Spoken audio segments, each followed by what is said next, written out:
नमस्कार साथियों, अपार एजुकेशन की इस प्यारी सी वीडियो में मैं आप लोगों का बहुत बहुत वेलकम करता हूं।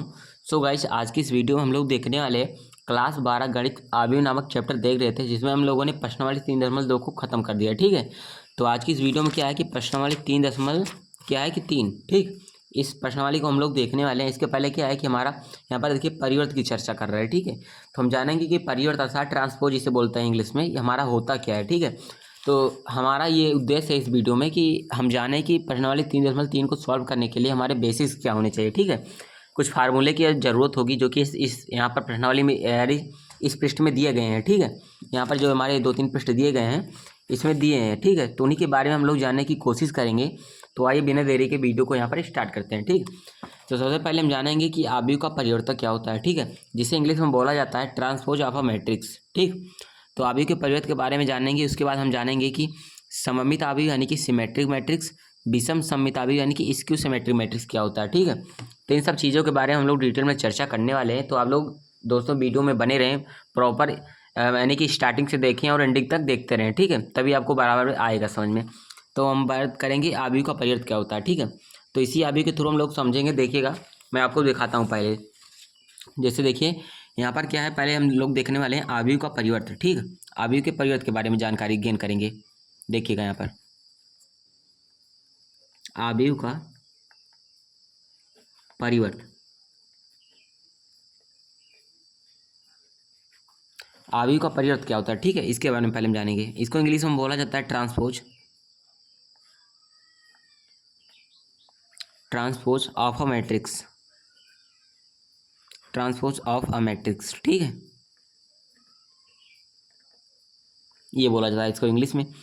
तो परिवर्तन के बारे में अगर हम लोग जानने की कोशिश करें तो इसमें पहले हमारा क्या होता है। जैसे मान के चले अगर एक मैट्रिक्स दिया है जिसका ये नाम ए है, इसके एलिमेंट जो हमारे दिए गए हैं 2 है, 3 है, यहाँ पर √3 है, कुछ भी ले सकते हैं। मैं केवल जो यहाँ पर अपने एक्सरसाइज में दिया गया है, उदाहरण में दिया है, मैं उसी को समझाने की आप लोग कोशिश कर रहा हूँ। ठीक है, हमारा ए एक मैट्रिक्स है, इसके अंदर एलिमेंट है 3 0 है, उसके बाद 5 है, 1 है, फिर उसके बाद माइनस का 1/5 है। ठीक है, ये हमारा ए मैट्रिक्स दिया गया है। हमें बात करनी है कि इस आव्यूह जो हमारा ये आव्यूह ए दिया है, इसका हमें परिवर्तन निकालना है। ठीक है, तो परिवर्तन निकालने के लिए क्या करेंगे, पहला हमारा स्टेप क्या होगा, जो हमारा ये आव्यूह दिया है इसका हम पहले कोटि के बारे में जानेंगे। ठीक है, कोटि कितनी होती है, तो कोटि के अगर हम लोग ध्यान देंगे तो 1 2 3 3 पंक्तियाँ हैं। ठीक है, ये हमारी पंक्तियाँ होती हैं, 3 पंक्तियाँ हो गई। स्तंभ कितने, 1 2 स्तंभ है, तो 3 × 2, तो इसकी कोटि हमारी निकली 3 × 2। ठीक है, अगर हमें इस आव्यूह का माने ए का परिवर्तन निकालना है तो उसको हमें ए डैश से लिखते हैं। ठीक है, ए डैश से लिखते हैं।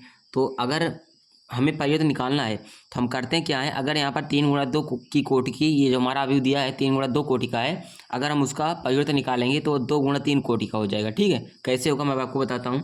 जो हमारी स्तंभ दिया गया है इसको हम पंक्ति बना लेंगे। पंक्ति हो जाएगा 3 √3, उसके बाद 0 होगा, उसके बाद 5 1 -1/5, ये स्तंभ में, तो इसको यहाँ पर ले लेंगे दूसरे पंक्ति में 5 1 माइनस का 1/5। ठीक है, तो देखिए इसका क्या कोटि है, एक पंक्ति दो पंक्ति, 2 पंक्तियाँ हो गई, स्तंभ 1 2 3 स्तंभ। ठीक है, तो मैंने बताया था अगर ए दिया गया है, इसका हमें ट्रांसपोज निकालना है, तो अगर इसकी कोटि 3 × 2 है तो ट्रांसपोज निकालने पर उसकी कोटि 2 × 3 हो जाएगी। ठीक है, इसका मतलब वो ये हुआ, यानी कि इस स्तंभ को हम पंक्ति में कन्वर्ट कर लेते हैं। ठीक है, जितने स्तंभ दिए रहेंगे उनको पंक्ति में कन्वर्ट कर लेंगे।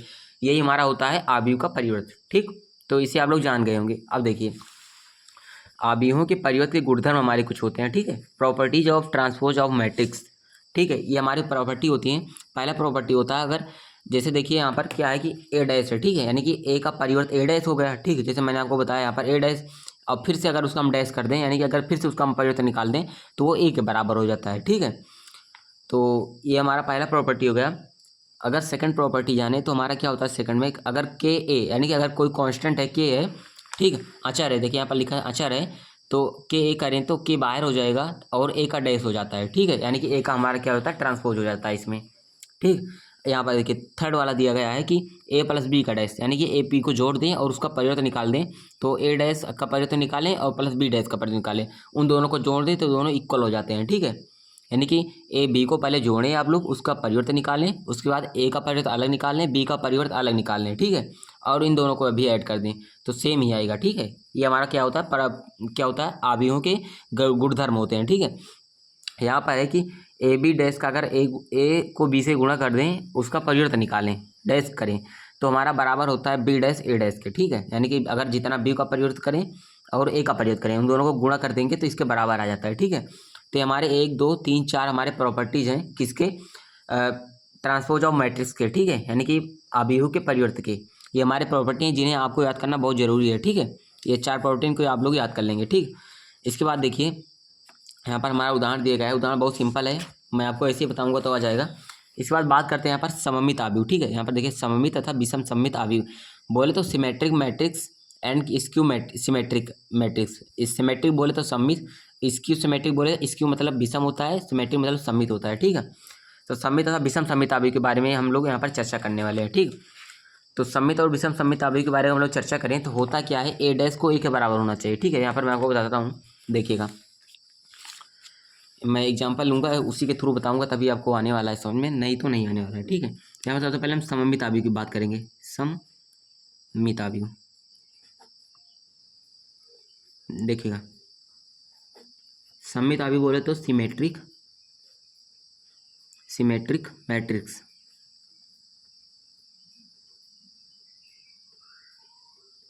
ठीक है, तो सिमेट्रिक मैट्रिक्स के बारे में हम लोग जानने वाले हैं। तो सिमेट्रिक मैट्रिक्स मान के चलिए, अगर हम अपने पास कोई आव्यूह दिया है ए है, ठीक है, ए एक आव्यूह दिया है, इसमें हमारे एलिमेंट हैं, जैसे मान के चलिए अंडर रूट 3 है, उसके बाद 2 है, उसके बाद 3 है। ठीक है, फिर यहाँ पर 2 है, यहाँ पर 3 है, उसके बाद यहाँ पर -1/5 है, फिर यहाँ पर -1 है, यहाँ पर फिर -1, फिर यहाँ पर 1। तो मैंने बताया सममित आव्यूह क्या होता है। तो अगर देखिए पहले आपको ये ध्यान देना है, ए आव्यूह दिया है, इसका आप लोग प्रयत्न निकालें, यानी कि ट्रांसपोज निकालें, बोले तो ए डैश निकालें, तो ए डैश इसका निकालते हैं। इसका पहले आप लोग कोटि देखें कितना है, 1 2 3 पंक्तियाँ, 1 2 3 स्तंभ, 3 × 3 कोटि का है। ठीक है, देखिएगा सममित आव्यूह हमारा तब होता है जब वो दिया गया आव्यूह वर्ग आव्यूह हो। वर्ग आव्यूह का मतलब क्या होता है, जितनी पंक्ति हो उतने ही स्तंभ होने चाहिए। ठीक है, देखिए इसमें 1 2 3 पंक्तियाँ हैं, 1 2 3 ही स्तंभ है। ठीक, तो हमारा वो ये होता है, अगर सममित आव्यूह विषम सममित किसी में भी बात करें तो हमारा क्या होना चाहिए, सबसे पहले तो वर्ग आव्यूह होना चाहिए। जैसा कि यहाँ पर देखिए मैं लिखा भी है, ये देखिए एक वर्ग आव्यूह ए बराबर ए आई जे सममित कहलाता है। ए डैश बराबर ए आई जे के हर संभव मानों के लिए ए आई जे बराबर ए जे आई होता है। ठीक है, तो उसी प्रकार मैं भी बता रहा हूँ कि अगर सममित आव्यूह होगा तो वो क्या होगा कि एक वर्ग आव्यूह।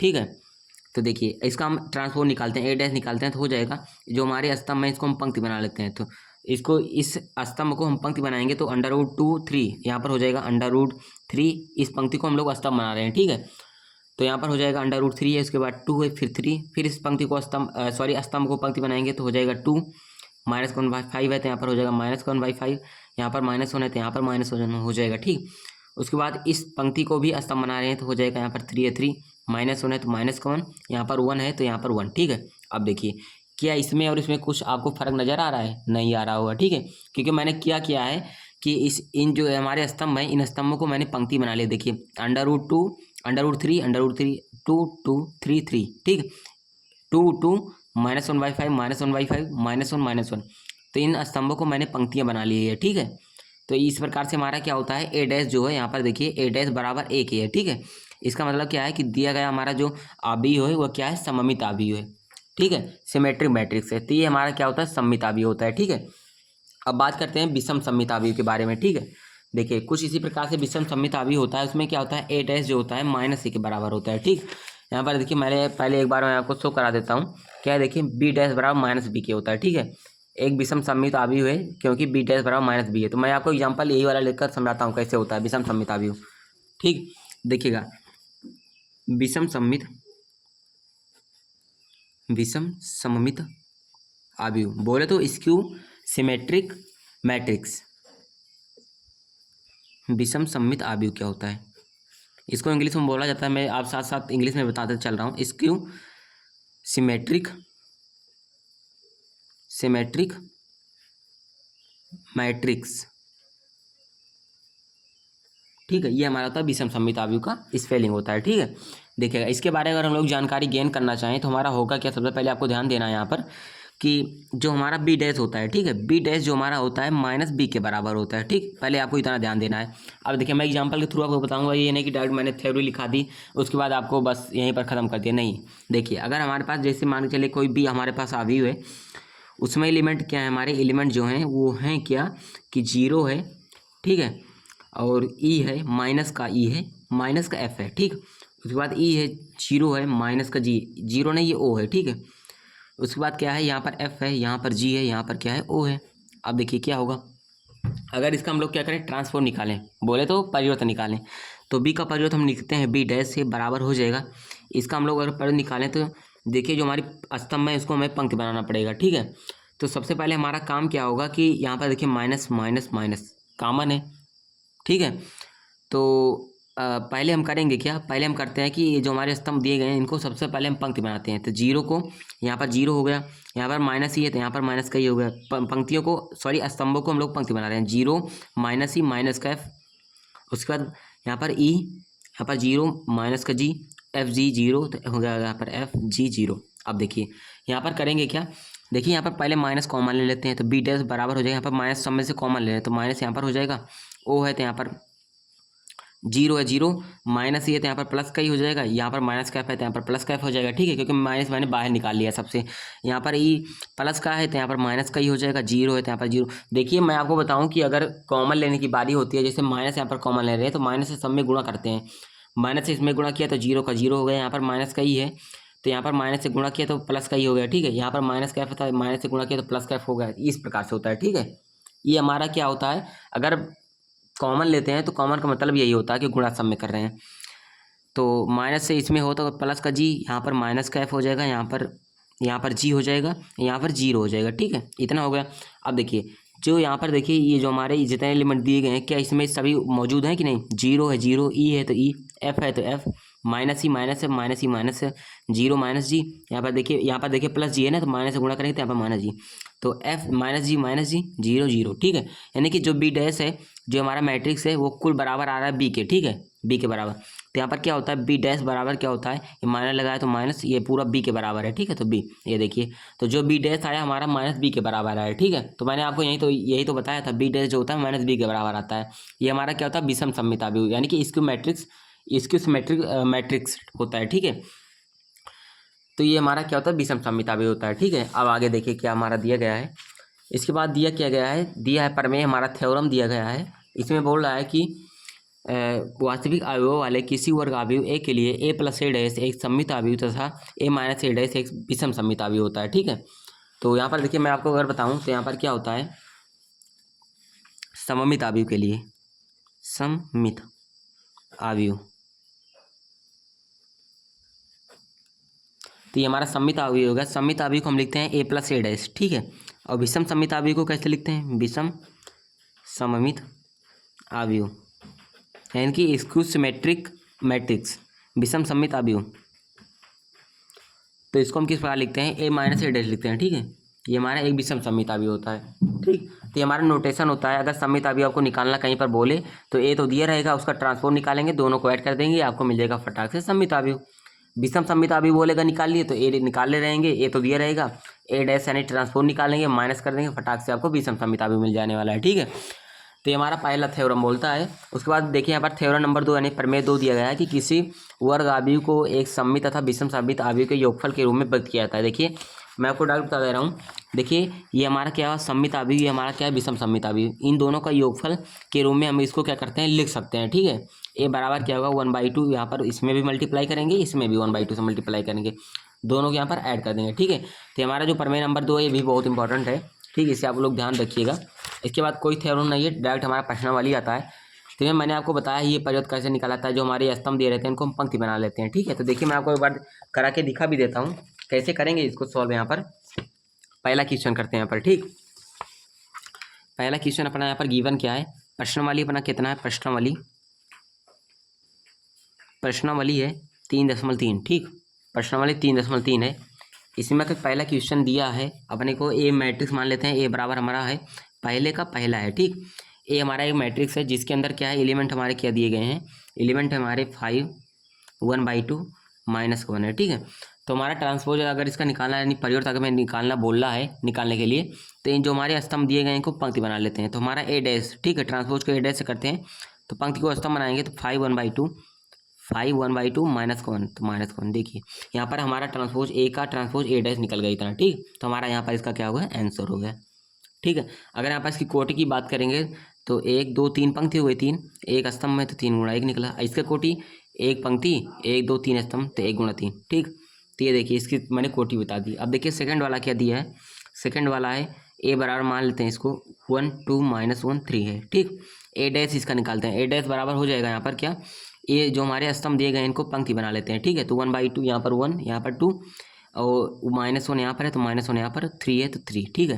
यानी जितने स्तंभ थे इनको मैंने पंक्ति बना ली, तो ये हमारा हो गया ए डैश, ठीक है। ये हमारा हो गया यहाँ पर आंसर, ठीक। तो यहाँ पर हमारा क्वेश्चन 1 का पहला पार्ट, क्वेश्चन 2 फर्स्ट का सेकंड पार्ट यहाँ पर सॉल्व होता है, ठीक है। अगर यहाँ पर थर्ड की चर्चा करें, बहुत सिंपल क्वेश्चन है, इसमें कुछ नहीं है ज़्यादा। ए बराबर दे रखा है अपने को, कितना दिया है, -1/√3, उसके बाद 2 है, 5 5 3 है, ठीक है, 6 6 1 -1 है, ठीक। इतना गिवन है। हमें इसका ए डैश निकालना है। ए डैश निकालने के लिए प्रोसेस होता है क्या, प्रोसेस होता है इन पंक्तियों को अपन लोग स्तंभ बना लें, ठीक है, सॉरी इन स्तंभों को पंक्ति बना लें। तो इन स्तंभ को पंक्ति बनाएंगे तो -1 है, तो यहाँ पर -1/√3 2 5 5 3 6 6 -1, ठीक है। तो ये हमारा हो गया आंसर ए डैश, हमने परिवर्तन निकाल दिया, ठीक है। देखिए ये भी क्या है, एक वर्ग आवी हुआ है, ठीक, 3 × 3 है इसकी कोटि, इसकी भी कोटि क्या है, 3 × 3 है, ठीक है। तो आराम से यहाँ पर हमारा ट्रांसफर निकल जाता है, ठीक। तो यहाँ पर दोस्तों हम लोगों ने प्रश्नावली किया है 3.3 का, क्वेश्चन नंबर 1 के सभी पार्ट को सॉल्व कर लिया। तो आगे आने वाले वीडियो में हम लोग क्या है दोस्तों, क्वेश्चन नंबर 2 को सॉल्व करेंगे, ठीक है। तो अगर फ्रेंड्स आपको वीडियो पसंद आया है तो वीडियो को एक प्यारा सा लाइक कर दें, चैनल पर फर्स्ट टाइम है तो चैनल को सब्सक्राइब कर दें। So guys, thank for watching this video, please like this channel and please like this video and subscribe this channel. Thank you.